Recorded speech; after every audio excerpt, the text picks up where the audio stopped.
নমস্কার বন্ধুরা, আমার আরেকটি ব্লগে আপনাদের সকলকে স্বাগত জানাই। নিশ্চয়ই দেখে বুঝতেই পাচ্ছেন আজকে কিসের রেসিপি আপনাদের সাথে শেয়ার করব। আজ কিন্তু দারুণ একটি রেসিপি, সেটি হচ্ছে লাল লাল ঝাল ঝাল মাটনের রেসিপি। মাটনের এই রেসিপিটি জাস্ট দুর্দান্ত হয় খেতে, আর যে কোনো বিয়েবাড়িকেও এটি কিন্তু হার মানাতে পারে। তাই জন্য দেখতে থাকুন আর সঙ্গে থাকুন, আর পুরো ভিডিওটি দেখার জন্য রিকোয়েস্ট রইল। তাই চলুন শুরু করে ফেলি। প্রথমে কিন্তু আমি মাংসটাকে বেশ ভালো করে ধুয়ে নিয়েছি। আমি এখানে 850 গ্রাম মতন মাংস নিয়েছি। তো মাংসটাকে একটি বোলের মধ্যে নিয়ে এরপরে আমি যে ম্যারিনেট করে নেব। তো প্রথমে আমি দিয়ে দিচ্ছি এখানে নুন, যেটি সব থেকে বেশি দরকার। তারপরে দিয়ে দিলাম এখানে হলুদ। এবার দিয়ে দিচ্ছি এখানে লাল লঙ্কার গুঁড়ো। লাল লঙ্কা আমি এখানে যেটা ঝাল লাল লঙ্কাটা হয় সেটা দিয়েছি। তারপরে দিয়ে দিলাম এখানে গোলমরিচের গুঁড়ো। আর দিয়ে দিচ্ছি এখানে ভর্তি 2 চামচ মতন আদা রসুন আর লঙ্কা বাটা। আমি এখানে কাঁচা লঙ্কা বাটাটা বেটেছি, তো দেখবেন ওই জন্য একটু সবুজ সবুজ হয়েছে জিনিসটা। তারপরে আমি এখানে দিয়েছি দই। এবার ভালো করে ম্যারিনেট করে নেব। আমি এখানে 850 গ্রাম মাংস নিয়েছি, আর দইটা আমি মোটামুটি 80 গ্রাম মতন ইউজ করেছি। এবার এটাকে ভালো করে মেখে নিয়ে তারপরে লাস্টে কিন্তু আমি এখানে সর্ষের তেল দিয়ে দেবো।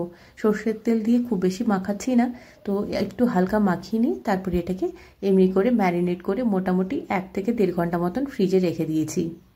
আপনাদের হাতে যদি অত সময় না থাকে ম্যারিনেট করে রেখে দেওয়ার জন্য, তাও যতটুকু সময় পেঁয়াজ কেটে আলু কেটে ভাজতে সময় লাগে ততটা সময় তো দেওয়াই যায়, তাই না বলুন? এবার আমি আলুগুলোকে কেটে নিয়ে আলুগুলো আমি এখানে ভেজে নিচ্ছি। আমি এখানে 4টেই টুকরো বড় বড় আলু নিয়েছি, তো সেটাকে আমি প্রথমে হলুদ আর নুন দিয়ে কিন্তু এখানে ভেজে তুলে নিচ্ছি। তাহলে একটু ভাজাটাও হয়ে থাকবে, আর পরে মাংসের সাথে কষাতেও সুবিধে হবে। তা আমি এখানে ভেজে তুলে নিলাম আলুগুলোকে, একটু হালকা লালচে লালচে করে তুলে নিলাম। এরপরে ওই তেলের মধ্যেই আমি প্রথমে দিয়ে দিচ্ছি এখানে একটি বড় তেজপাতা।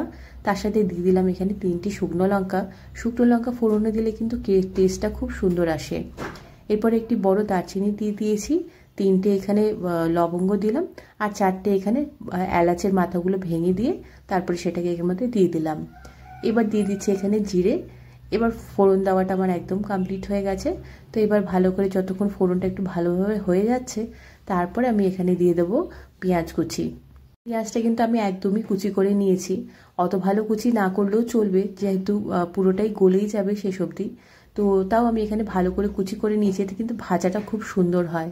আর পেঁয়াজ ভাজাটাই কিন্তু খুব আসল, পেঁয়াজটা একটু ভালোভাবে ভেজে নিলে মাংসের টেস্টটা কিন্তু খুবই সুন্দর আসে। এবার মোটামুটি আমার 60% মতন পেঁয়াজটা যখন ভাজা হয়ে এসেছিল, তখন আমি আবার আদা রসুন আর কাঁচা লঙ্কা যে বাটাটা ছিল সেই বাটাটা আমি এখানে আবার 1.5 চামচ মতন দিয়ে দিয়েছি। তো আমি এখানে ম্যারিনেশনের মধ্যেও আদা রসুন বাটাটা ইউজ করলাম, আবার এখানে রান্নার মধ্যেও কিন্তু আমি এখানে আদা রসুন বাটাটা ইউজ করছি। যেহেতু 3টে একসাথে আছে, আদা রসুন আর কাঁচা লঙ্কা বাটাটা, তাই জন্য পরিমাণটা একটু বেশি মনে হচ্ছে। এবার আমি দিয়ে দিলাম এখানে হলুদ আর নুন। এবার আরেকটা জিনিস দেবো, সেটা হচ্ছে এখানে 1/2 চামচ মতন আমি একটু চিনি দিয়ে দেবো। চিনিটা কি হবে, চিনিটা এখানে কিন্তু মিষ্টি দেওয়ার জন্য নয়, এখানে হচ্ছে চিনিটা ক্যারামেলাইজ হয়ে গিয়ে তারপরে কিন্তু রঙটা খুব সুন্দর দেবে, তাই জন্য এখানে ভাজার সময় চিনিটা একটু ইউজ করা।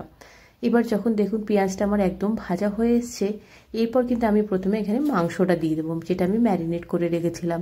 কারণ মাংসটা এখানে পেঁয়াজের সাথে ভাজাটা খুবই বেশি দরকার। অনেকে আগে মশলাটা দিয়ে দেয়, কিন্তু তাতে মাংসটা আমার মনে হয় যে ভালোভাবে হয়তো ভাজা হয় না। তো তাই জন্য আমি এখানে মাংসটা প্রথমে দিয়ে দিচ্ছি, যাতে মাংসটাও কিন্তু খুব সুন্দরভাবে ভাজা হয়ে যায়। তারপরে আমি রেস্ট যে মশলাগুলো দেবো সেটা পরে ইউজ করছি। এবার আমি আলুগুলো এখানে দিয়ে দিলাম, আলুগুলোকে এখন আর ঘাটলাম না, দিয়ে এবার মোটামুটি 1.5 মিনিট মতন আমি এখানে ঢাকা দিয়ে রেখে দিয়েছিলাম। ঢাকাটা এখন না তুললেও হতো, যেহেতু মাংস এবার জল ছাড়া শুরু করবে, তাই জন্য আমি তাও একটু নাড়াচাড়া করে নিয়ে আবার কিন্তু এখানে ঢাকা দিয়ে দেবো মোটামুটি 2 মিনিট মতন। 2 মিনিট হয়ে গেলে, এই সময় 2 মিনিট আপনারা ঢাকা দিতেই পারেন, কারণ যেহেতু মাংস অনেকটাই জল ছাড়বে, তাই জন্য ঢাকা দিলে কোনো অসুবিধা নেই, মাংসটা লাগবে না। এবার দেখুন আমি খুলে খুলে বেশ অনেকক্ষণ ধরে এটাকে ভেজে নিয়েছি। মোটামুটি ভালো করে ভাজা হয়ে গেলে তারপরে কিন্তু আমরা এখানে মশলা অ্যাড করব। আমি এখানে মশলাটাকে আমি একটু গরম জলের সাথে মিশিয়ে নিয়ে তারপরে অ্যাড করেছি। আমি এখানে দিয়েছি কাশ্মীরি লাল লঙ্কার গুঁড়ো, দিয়েছি 1 চামচ ধনে গুঁড়ো আর জিরের গুঁড়ো, আর দিয়েছি গোলমরিচের গুঁড়ো, আর একটু নুনও দিয়েছি তার সাথে। তো সবগুলোকে আমি একটু গরম জলের সাথে মিশিয়ে নিয়ে তারপরে এর মধ্যে দিয়ে দিয়েছি। এভাবে গরম জলের সাথে মশলা দিলে কিন্তু মশলাটা খুব তাড়াতাড়ি মিশে যায়, আর টেস্টটাও খুব সুন্দর আসে। এবার আবারও ভালো করে নাড়াচাড়া করে আমি ঢাকাটা দিয়ে দিলাম। এবার দেখুন আস্তে আস্তে রঙটা আসা শুরু হচ্ছে। যেহেতু মশলা এতক্ষণ আমার অত পড়েছিল না, তাই জন্য সেই সবুজ কাঁচা লঙ্কার যে রঙটা হয় সেটাই এতক্ষণ ছিল। তো এবার মশলার আসল রঙটা আসা শুরু হয়েছে। এবার দেখুন মশলা মানে মাংসটা দেখতে কত টেম্পটিং লাগছে। তো এখানেই শুধু নয়, মাংসটা কিন্তু এবার যতটা লাল লাল হবে ততটাই কিন্তু ঝাল ঝাল হবে, তাই পুরো ভিডিওটা কিন্তু অবশ্যই দেখবেন আমার সাথে। এরপরে আমি এখানে টমেটো বাটাটা দিয়ে দিয়েছি। টমেটো বাটাটা আমি এবার ইউজ করছি, আমি এখানে দেড়টা মতন বড় বড় যে টমেটোটা হয়, তো বড় বড় টমেটো আমি দেড়টা ইউজ করেছি। দিয়ে এবার আমি মিক্সিতে ভালো করে পেস্ট করে ওটাকে এর মধ্যে দিয়ে দিয়েছিলাম। এবার আবারও 1.5 মিনিট মতন আমি এখানে ঢাকা দিয়ে রান্না করে নিয়েছি। এবার দেখুন কি সুন্দর একদম পুরো তেল ছেড়ে এসছে।